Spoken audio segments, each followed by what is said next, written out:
আসসালামু আলাইকুম। আমি উদ্যোক্তা ভাই চ্যানেলে সবাইকে স্বাগতম। আজকের ভিডিওটি হচ্ছে আপনাদের জন্য একটি গুরুত্বপূর্ণ ভিডিও। আমি আমার ফার্মিংয়ের অনেক কিছু শেয়ার করতে চাই আমার এই ভিডিওতে, বিভিন্ন অভিজ্ঞতা। যাই হোক, গতকালকে আমি বলেছিলাম যে আসলে অল্প পরিসরে ফার্ম করে স্বাবলম্বী অর্জন করা সম্ভব কিনা। এখানে দেখতেছেন আমার মোটামুটি 100 পিস ফার্ম মুরগি আনছিলাম আমি 1 মাস বয়সের বাচ্চা। এখন মাশাআল্লাহ আলহামদুলিল্লাহ মুরগিগুলোর বয়স চলতেছে আপনার হচ্ছে 4 মাস, অর্থাৎ রানিং 4 মাস, এখনও পরিপূর্ণ 4 মাস হয় নাই। আর 3.5 মাস শেষ হয়ে গেছে।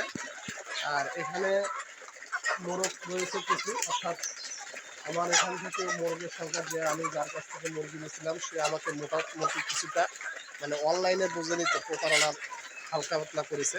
সে 20টা মোরগ দেওয়ার কথা বলে আমার এখানে প্রায় 32টা প্লাস মোরগ দিয়েছে, যার কারণে আমাকে 15 থেকে 17টা অর্থাৎ 18টা মোরগ অলরেডি আমি বিক্রি করেছি।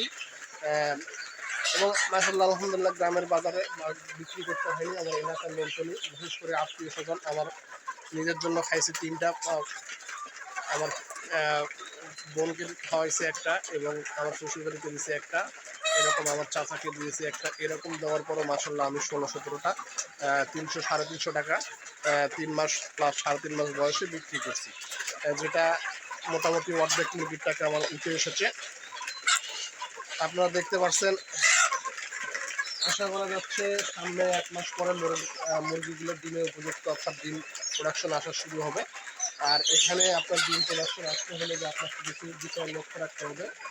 ফার্মিংয়ের শুরুতে হচ্ছে আপনার সফলতা লাভের কয়েকটি টিপস হচ্ছে ধৈর্য। আপনার ধৈর্য দ্বারা কোনো সম্ভব নয়। আমি আপনাদের কিছু গুরুত্বপূর্ণ জিনিস দেখাবো। আমার শুরুতে যেগুলো সমস্যা হয়েছিল সেগুলো আগে 2-3টা জিনিস বলি। আমি মুরগিতে প্রথমেই আমার ঘর ঠিক আছে, মাশাআল্লাহ ঘরে আমি মুরগির চেয়ে বেশি পরিমাণে জায়গায় রেখেছি। কিন্তু এখানে আমার প্রথম ভুলটা হচ্ছে বাচ্চা নির্ধারণ করা, অর্থাৎ বাচ্চাটা উপযুক্ত সঠিক বাচ্চাটা, মোরগ 100 প্রোডাকশনের জন্য 10টা মোরগ হলেই আনাপ, সেখানে আমাকে 10টার জায়গায় এখন মোরগ হয়েছে 30টা প্লাস। অর্থাৎ এখানে আমার মুরগিকে যদি আমি বিক্রি করতে না পারতাম তাহলে এখান থেকে আমি একটা লস খাইতাম, এবং আমার মতো যারা অল্প পরিসরে খাবার করতে চান তারা যদি এরকমভাবে শুরুতে ডিমটা করেন অবশ্যই তার একটা লসের সম্ভাবনা থাকবে। কারণ মুরগি তো আর ডিম দেবে না, ডিম দেবে হচ্ছে মুরগি। এই মুরগি নিয়েই আপনাকে এগোতে হবে। তবে আমার পার্শ্ববর্তী আর একটা বিষয় হচ্ছে, এই যে যখন এবার সে একই সাথে প্রায় 70টা দেশি মুরগি নিয়েছিলাম। এই দেশি মুরগির জন্য আমার হচ্ছে মূলত কিছুটা সফলতা, এইগুলোর খাবার ঔষধ দিয়েই এইগুলোর মানে ঝামেলা শেষ হয়ে যায়, যার কারণে এখান থেকে আমার কিছুটা প্রফিট হচ্ছে। আপনার হচ্ছে নির্ধারণ জায়গা, পরিচর্যা এবং কিছু ভুল আমি করেছিলাম ওষুধ খাওয়াতে। অর্থাৎ আমাকে মুরগি পালন করতে হলে অবশ্যই প্রথমত ফার্স্ট ভেট, যেটা জ্বর, এবং এআইভি, তারপরে লাইসোভেট, এই জিনিসগুলো কমন আপনার জন্য অবশ্যই রাখতে হবে। কারণ ডাক্তারের পরামর্শ অপেক্ষায় না থেকে এগুলো কোনো সমস্যা মুরগি যদি না খায়, ভুল ধরে থাকে, তাহলে এগুলো খাওয়াবেন। ইনশাল্লাহ আস্তে আস্তে প্রথম প্রাথমিক চিকিৎসা হিসেবে কাজে লাগবে।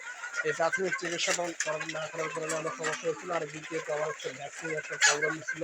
4টা ভ্যাকসিনের পর আপনার রানীক্ষেতের ভ্যাকসিনটা খুবই সতর্কতার সঙ্গে করবেন।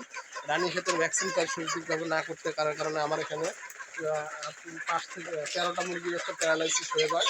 এই প্যারালাইসিস হওয়ার কারণে এখনও আমার 4-5টা মুরগি এখনও ঠিক হয়নি। এই যে আপনারা দেখতে পাচ্ছেন সাইডে হালকা ফিরে হাঁটতেছি, ওর প্যারালাইসিস এখনও ঠিক হয়নি। এই প্যারালাইসিসের সমস্যাটা রানীক্ষেত মুরগির ভ্যাকসিনটা যদি ঠিক মতো আমরা না নতুন অবস্থা করার কারণে এই অবস্থাটা হয়েছে। যাই হোক, পরবর্তীতে যেন আপনারা নতুনভাবে যারা ফার্মিং শুরু করছেন তাদের এই সমস্যাগুলো না হয়, তাদের জন্য আমি যোগাযোগ করলে বিভিন্ন ধরনের পরামর্শ এবং সহযোগিতা মেনশনে সেখানে বাচ্চা তৈরি হয়, অবশ্যই যোগাযোগ করবেন। আজকের মতো সময় স্বল্পতার কারণে ভিডিওটি এখানে শেষ করতে যাচ্ছি। ইনশাআল্লাহ পরবর্তীতে আপনাদের জন্য আবারও গুরুত্বপূর্ণ একটা ভিডিও নিয়ে হাজির হব। সেই সঙ্গে আমার চ্যানেলটি সাবস্ক্রাইব করে আমাদের সাথে থাকবেন এবং যে কোনো প্রকার সমস্যার সমাধানের জন্য যোগাযোগ করুন ইনশাআল্লাহ।